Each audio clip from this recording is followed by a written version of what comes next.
Hi, Shannon. Welcome to the podcast. It's great to have you. For our listeners who may not know you, could you briefly introduce yourself? I mean, your journey has been fantastic. We have gone through it. It's 8 years as a superintendent right now. Congratulations to that. But we would love to hear from your horse's mouth, right? Like, and just have a brief. Sure. So I'll try to be brief. So this is my 29th year in education. I taught for 14 years. Prior to that, I was actually served in the military. I was in the Marine Corps. So did some things there out of high school. Got to grow and learn. Um, Saw some things. Actually traveled the world. Um, and I think that that experience allowed me to come into the teaching profession with a little bit of a different perspective, in that I had seen many different types of people during my experience, and understood that, there are people that just want to learn regardless of where you are. And we are privileged enough to be in the United States, which is one of the most wealthy and powerful countries, and so we should be blessed for that.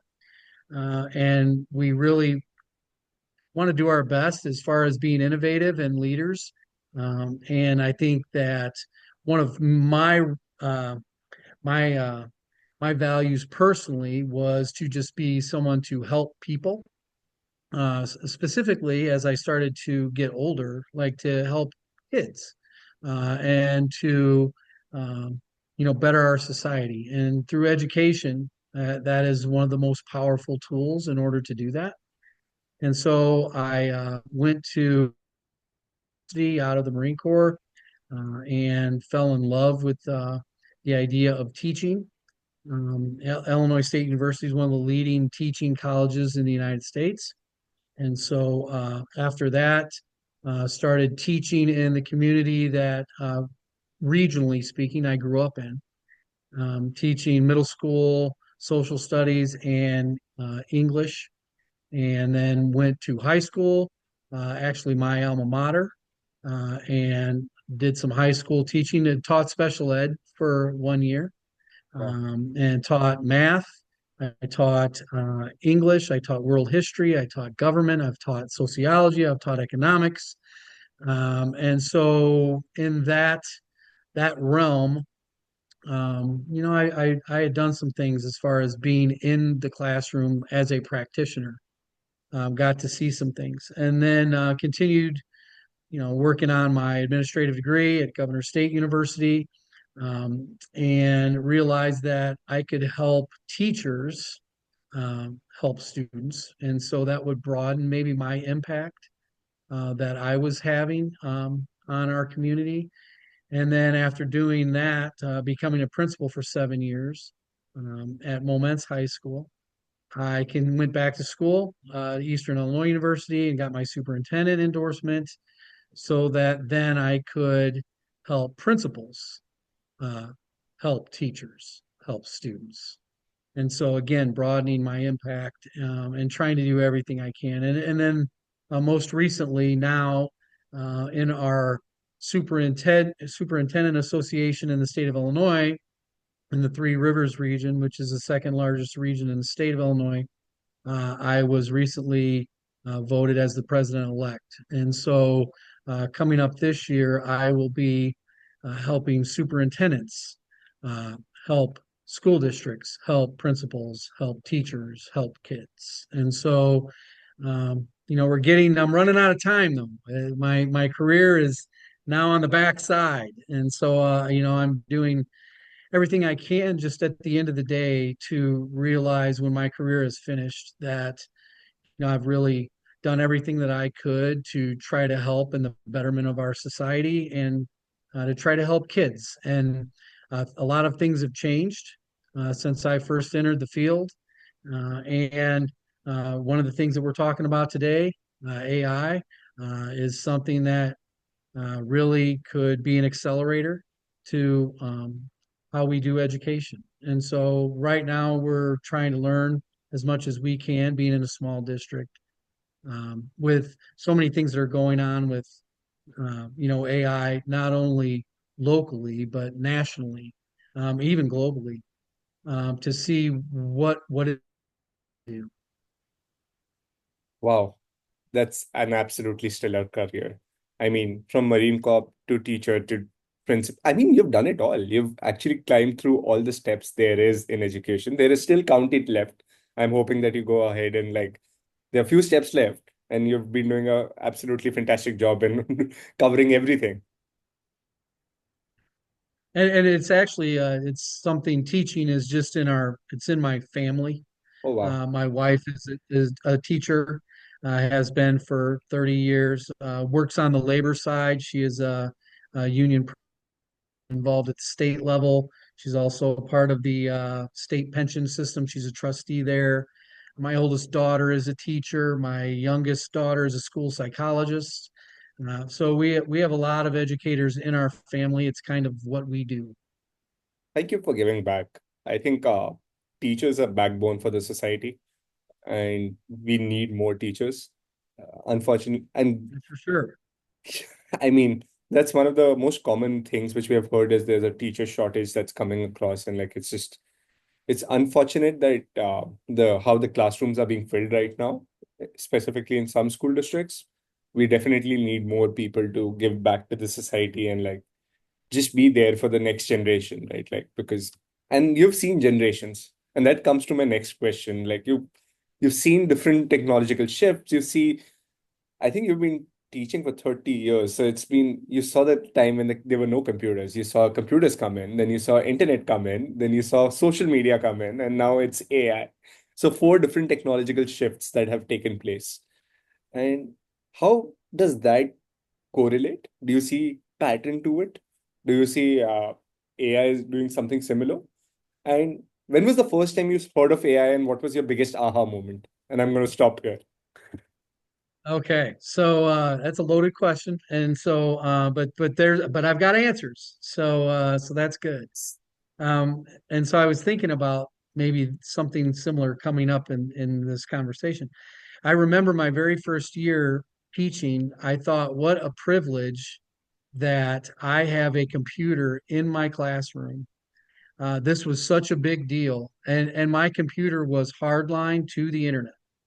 And that was in my first year of teaching. And I was so cutting edge. That was cutting edge. And so for me, it was, what am I going to do to best utilize this new tool to maximize our students' performance? And it was new at that time. And so people were learning a lot about what to do and how to best utilize it, because before that there were computer labs, and so the idea was you would go down to the lab and you had to reserve your time, and you could go down there for a half hour or 40 minutes or whatever, and kids could work on their projects. But I had one in my room, so that was really kind of special. Yeah. And so I remember that, and there's some similarities to now, with AI. And I think at that time, everybody thought this is just going to revolutionize education and how we do education. And I do think it has had a definite effect, a large effect on how we do education, but I don't think by and large it's changed it to where we have done just a total reversal of or change or evolution, I guess, of how we have done it. And I think that AI is similar in that regard. At the end of the day, it's a tool. It is a very powerful tool. And we thought that the internet also was a very powerful tool. And so we need to remember that. And so I think as a school district, we keep our core values centered where they are. And we use AI to better help us achieve our mission and our vision. And it's not going to define that. It is only going to help us better accomplish it. And so I just did a survey, actually last week. We surveyed our district staff, and we took an AI survey. And we wanted to kind of get the temperature of our faculty with some very basic questions. Do you understand what AI is? How much do you use AI? What types of AI are you using? Does it accelerate what you are doing? What do you think are some of the challenges?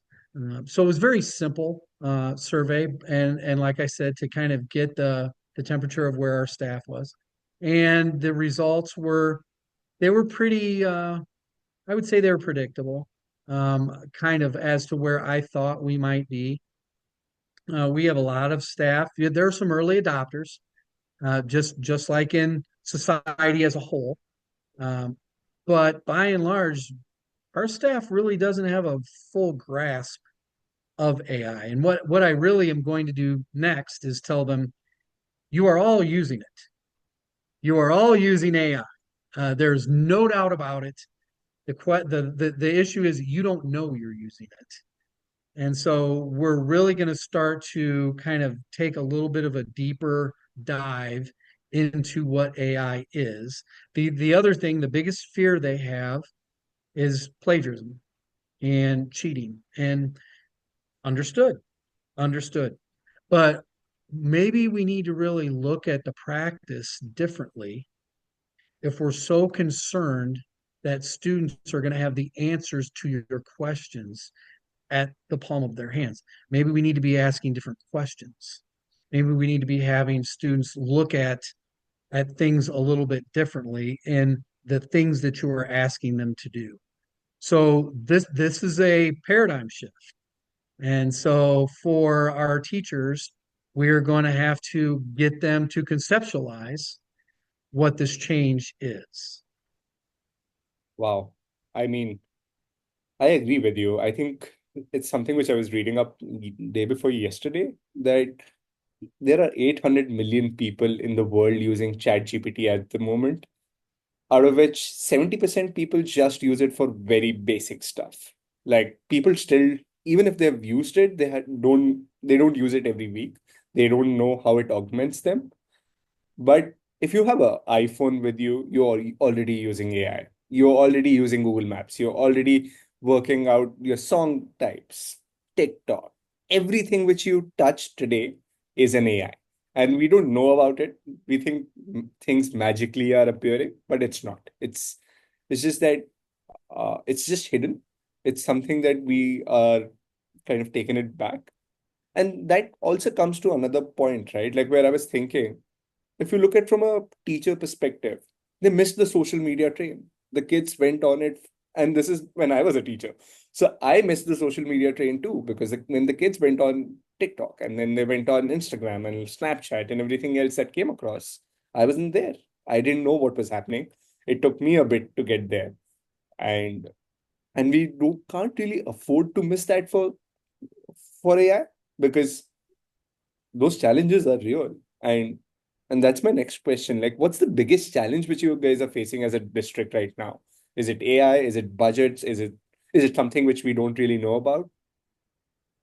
Well, and so I'll bring up a couple points. So let me first say that when you look at the national scene in regard to I would say that Illinois, which is traditionally known as being fairly progressive, even though it's in the Midwest, which is traditionally more Yeah. conservative, uh, Illinois is one of the more progressive states in the Midwest. And so, but I will tell you, I think in AI implementation, we're lagging. There is a bill right now, at the General Assembly, which is probably going to be passed here in the next couple of weeks when the General Assembly breaks the spring session. And one of the bills is focused on school districts and AI implementation and AI policy. And this has been discussed probably for the last couple of years with district leaders. We've got this tool, and it's really kind of Wild West like right now because it's not being very well regulated.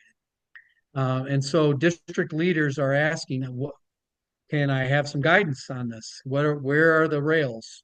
To what degree can we utilize it? And so that is happening right now. And so one of the things that some district leaders are doing, myself included, is okay, this bill is going to happen. It'll be probably in effect, I would guess, maybe in July. We need to start getting moving on this. So we need to start having some very serious conversations with not only our administrative team, our teachers, our parents, our students, all of our stakeholders, so that we can effectively develop a plan that we can implement for the use of AI. So that's a little bit about the planning piece and how we are looking to further move ourselves along. You mentioned the financial component. Um, there's some uncertainty in Illinois right now, and I imagine there's a lot of states that may be saying some of the same things, but we're seeing uncertainty on three different levels, our district specifically. And so at the federal level, we're seeing some uncertainty with federal funding. Yeah. So our district is about 12% funded federally. And so when we talk about the IDEA grant, when we talk about the title grants, those are monies that we count on each and every year. And we purchase a lot of our programming through those grants. At the state level, the governor gave his address in February, and he was predicting a significant shortfall. I think a billion. Um, Wow. and so to put that into perspective, Illinois has a 50 some odd $billion budget yearly. And so to predict a deficit in the billions, at first it sounds large, and then you realize, well, it's about 2%. But that's big dollars. Those are big dollars. And so for us, as a district that is 73% free and reduced, we receive a lot of state level funding. We also, in the state of Illinois, our school districts, 852 school districts, are broken into four buckets. And that is how we determine the state funding. It's called evidence-based funding in the state of Illinois. And there is a tier one, tier two, three, and four. And tier one would be the poorest, tier two, and down the line. We are a tier one district. So we receive, when it's all said and done, about 45% of our funding comes from the state, and then the remaining comes from local property taxes. And so, something that in a tax capped county, we can only levy a certain amount every year for the property taxes. So, when we talk about the state in a time of contraction, okay, in a time of uncertainty, and the feds also with the Department of Education being dismantled, federal funding possibly comes into question when we talk about some of the grants. And our district, which has a $17 million budget every year, um, we've got some uncertainty that we need to kind of do our best to address. But what does that mean for our programming and for our kids? We're still trying to put our best foot forward, but it's really difficult to do budget projections when you have this type of a climate. But we still do our best. I mean, this would be a spanner, right? Like budgets need to be fixed by the end of the June is what we have always heard. Like my principals, everyone has told me that, like, hey, June is our time. We will get to know, and then things will happen. So do you think there's a timeline to it, or it's just all in the open? Well, I do. I do think the budget, it's called a BIMP, is the budget implementation bill. That usually comes out right around Memorial Day. Oh yeah. And then we kind of start to know, it starts to get a little clearer. I won't know what the state funding is until I get into the summer, sometimes mid to late summer. And then we have to work quickly to develop our district budget based on what we would receive from that state information. So it's a cyclical process. And this year, there's a couple additional wrenches that we don't normally see. Yeah. I mean, it's tough to be in your place. I'm glad I'm not. I What it mean, is. it is. It is challenging. I hear you, and I wish you all the best. I think it's something which we all need. We all need great leaders at this point of time to guide the system and the district in the right place. I think I'm going to go back into it. And you did a survey with your teachers about AI. You did a survey with your staff. And one of the things which I'm always curious about, is it already adopted? Is something already being piloted right now at your district? Or like, have you tried something out?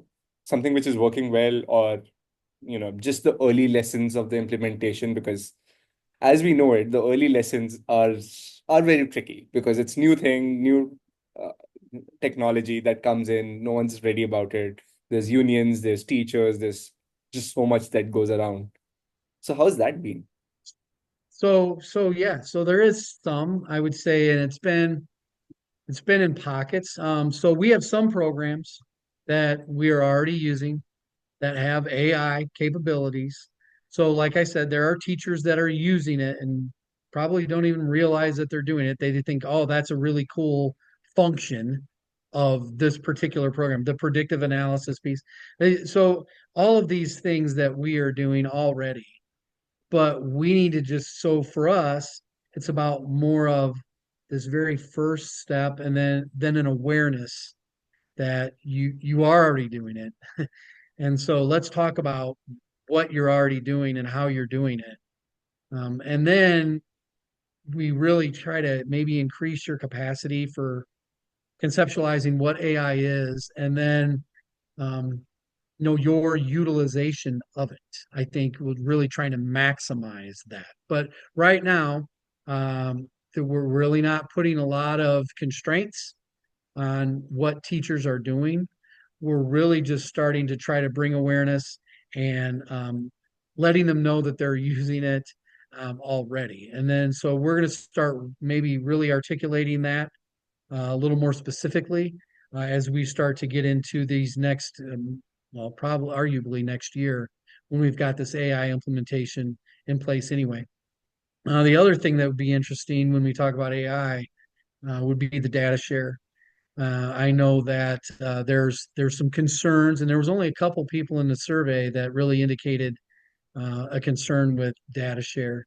And so those are things again that our tech team, our district tech team, are going to have to look at a little bit and try to kind of make sure that our district is safe, our kids' data is safe, and so the state has taken a couple, steps forward with that already. Um, and then just talking about, when we talk about safety in general, some of the things that we can do or should be doing, the fishing exercises that we already do, and just, good common practice that, when we talk, because, you could do that with AI types of tools as well. We had, and I won't say the name, we just had a data breach with one of our larger vendors in the state of Illinois, and that was very concerning. And so there are individual districts throughout the state that are very concerned about this. And so we need to continue to get smarter about that as well. So there's a lot on the table when we talk about not only AI, but all of the tentacles, all of the aspects that come Yeah. with it. And so many things that as a teacher in the classroom that you're not aware of. And that's not part of your job description, nor should it be. It's for other people to be worried about, like myself. So just really a lot to unpack when we start to talk about it. Yeah, absolutely. I mean, I hear you. Some of it is also goosebumps because the data, like it's the security aspect is super important. I think it's going to play a critical, important role. We've heard different case stories and different stories about how People are using it as a therapy tool, and I'm not so pro for it at the moment. I think you can still need to have something with guide rails and like just guardrails and like someone else to come in and look at different points at it. Uh, so yeah, I think what you're saying makes 100% sense. Like just figuring out what the bill is going to look like and then being ready to pounce and like understand what the market segment looks like is what next step should be. And shifting our focus to students right now, because how do you see AI influencing their learning experience? Positively, negatively, and as education evolves with AI, what critical skills, right? Like, or what mindset do we need to teach them? Because writing, which was super important 10 years, 20 years back, has changed. People don't write emails anymore. Like everything is done by AI. And now just the amount of knowledge at everyone having their own personal PhD assistant at all times is scary, is nice, it's great, but what skill set should we teach kids? Like, what should it look like? I agree, and I do think this changes education. I do. And I was trying to. I was preparing for our conversation today. I was thinking about, how, and I don't want to sound corny here, but you go back to the abacus. Oh my God, this is going to revolutionize. What are we going to do? This is going to change the world. And then the calculator. Kids aren't going to have to think anymore. They're not even going to have to think anymore. The answer will just come right there. They'll just type it in. And the same thing with the internet. Oh my God, they don't have to get any answers to anything. Yes, they do. They still need to think critically. Okay, you mentioned it just a minute ago. The analytical skills are huge. So yes, that's true. I can probably type something in and I can get the answers to most things. Do you know if those answers are correct? How are you verifying those answers? We do know at the same time, these AI tools are getting really good. So the likelihood is, yeah, it probably is correct. But you still need to be the person that is making that determination at the end of the day. You're the one that is you're doing the input. And so is that information, and then what are you doing with that information? We need to teach kids that.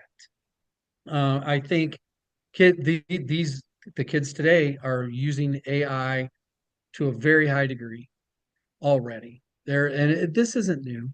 In most cases, the kids are probably ahead of the adults. And so the adults need to catch up. Yeah, Okay. this. And, and then realize how they can continue to help kids. My whole thing is, so one of our biggest emphasis, I think, is going to be in preparing kids, just as we always do. Once they leave our institution, will they be able to function in society and make the society better? And so, what is it that we have to do? AI is going to be their way of life when they leave our school. If someone is in kindergarten or first grade, and we're talking about them being 12 years out, 13 years out from when they're leaving our institution, things could be vastly different in that time. And so they are going to probably have a very good working knowledge of all things AI, and it may even change in that interim.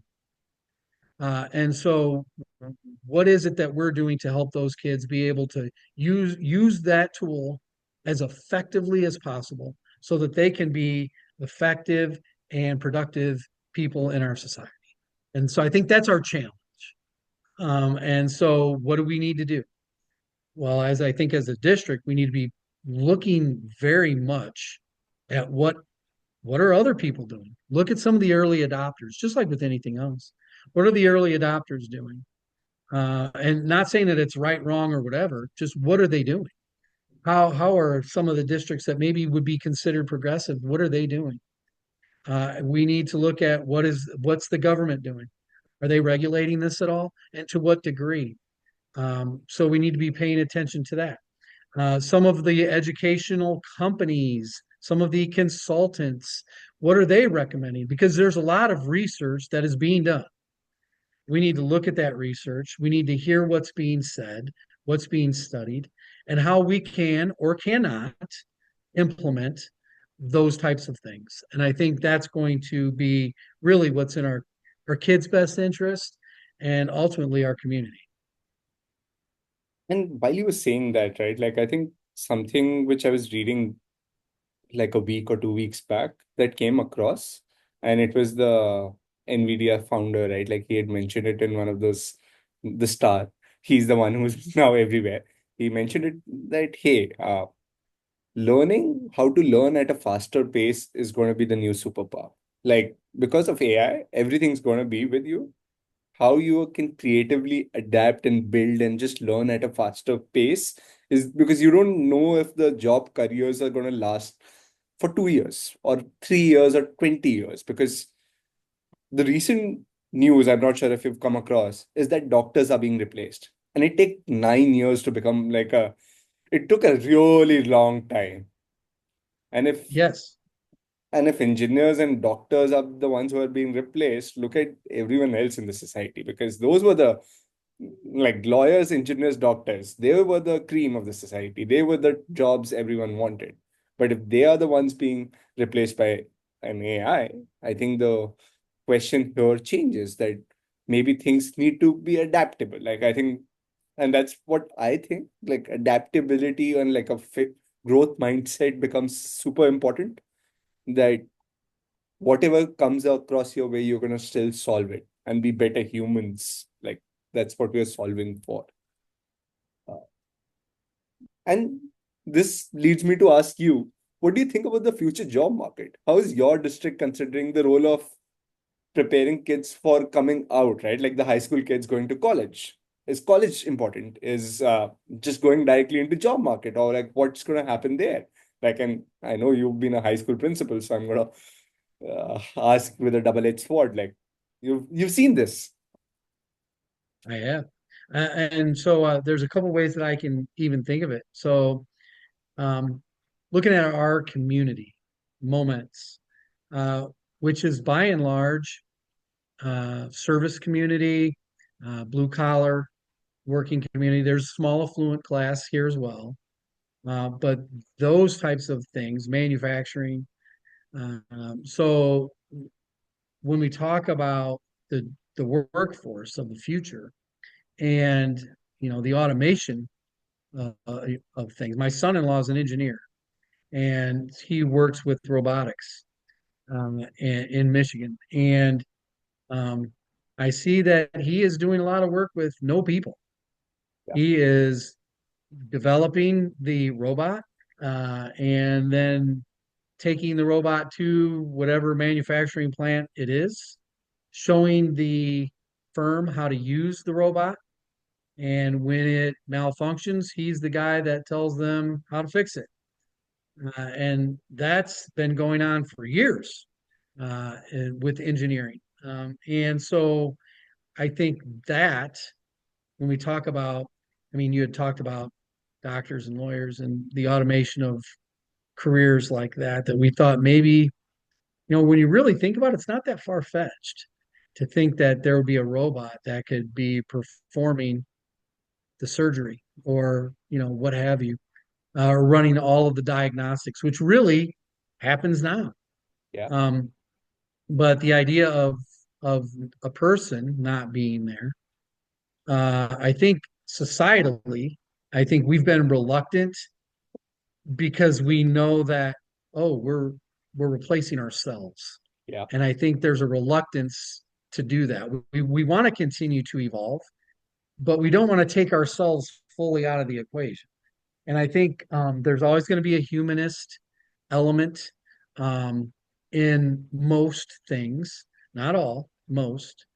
And so even in education, now that's been a thing that I've seen lately, the buzz is that, teachers can be replaced by AI. And, when we talk about imparting knowledge, yeah, I can maybe. Uh, but when we talk about developing a person, Yeah, which is a lot of what education is as well, there's a lot of times where a person can help develop a absolutely. person. And so I do think that part of it will remain. But I do think there's going to be a shift in the workforce. I do. And I think it'll continue to take time. It's already been occurring.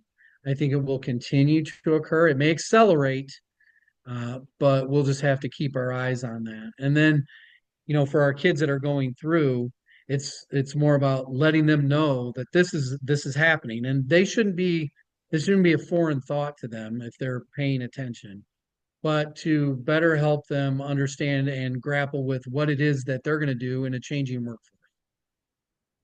I I hear you. I think one of my friends works at Microsoft right now, and he was an AI engineer there, and he had put it up. Who are we? AI engineers. What did we do? Write AI. What has been done?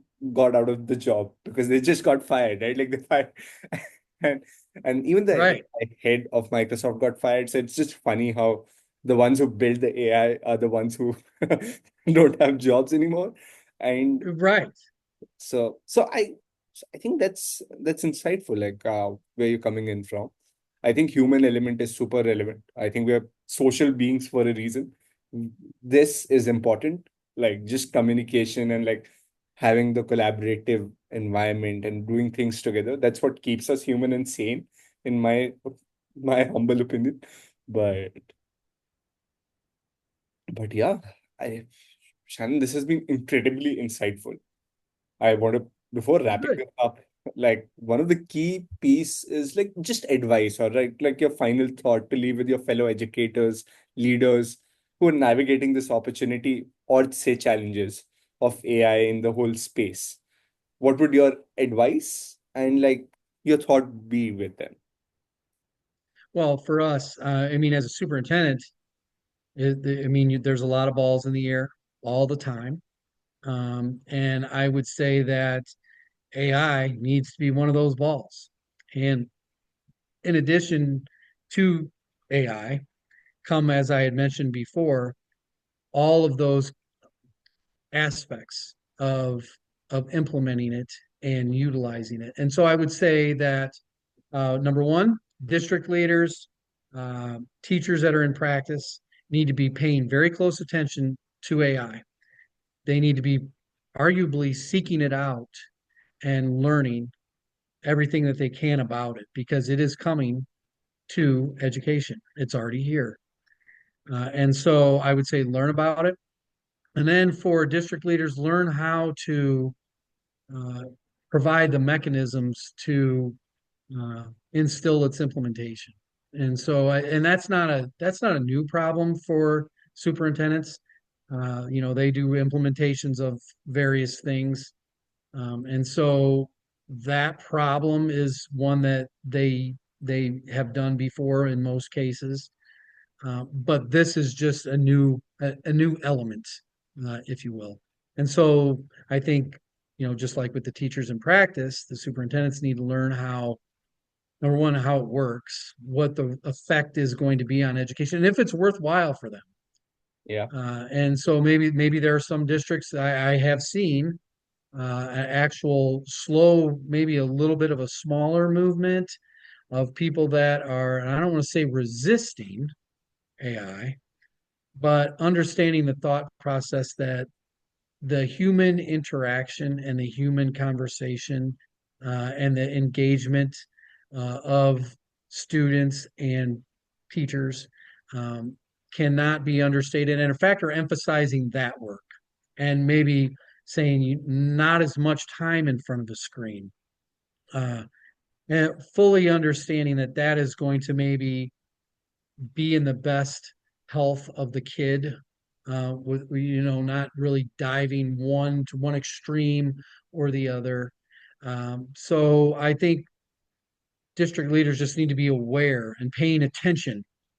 So as the balls are being juggled, realizing that AI is one of those, and looking at what you can do to really maximize that tool in the betterment of our kids. And so it's a very complex, it can be a complex issue because it has so many different, like I said, aspects to it. But it's coming soon. So I think that district leaders, teachers need to be getting well versed in it now. Thank you so much for your time. I agree with you. It's super complex, and the balls are in the air. Let's see where it fall and how many we can catch. Thank you so much.